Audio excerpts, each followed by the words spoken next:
Hey guys, আসসালামু আলাইকুম। আবার চলে আসলাম কাশ্মীরের নিউ ব্লগ নিয়ে। দেখতেই পাচ্ছ এখন আমরা আছি আপেলের বাগানে।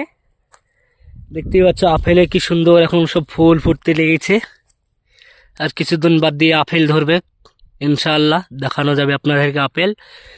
আর এটা হলো নাশপাতির গাছ, দেখতেই পাচ্ছেন কিভাবে ফুল ধরেছে আর কিভাবে নাশপাতি ধরবে বুঝতেই পাচ্ছেন। এটা হলো জমিনে মানে ভুঁইয়ের বাগানের মালিক এটা। মুখখান একবার দেখান, একবার হাই করেন। আর এ দেখুন কাশ্মীরের বিখ্যাত রসুন গাছ,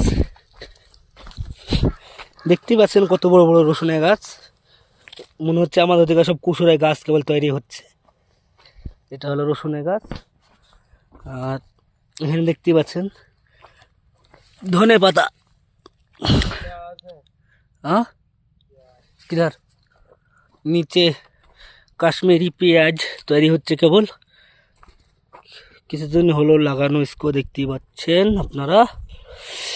বাকিটা আরেকটা বাগানে যাওয়ার পর আপনাদেরকে দেখানো হবে নাশপাতির। ওটাতে নাশপাতির গাছ মেলা আছে, দেখতেই পাবেন আপনারা কেমন নাশপাতি ফুল ধরেছে, গোটা সাদা হয়ে গেছে, দেখতেই পাচ্ছেন আপনারা।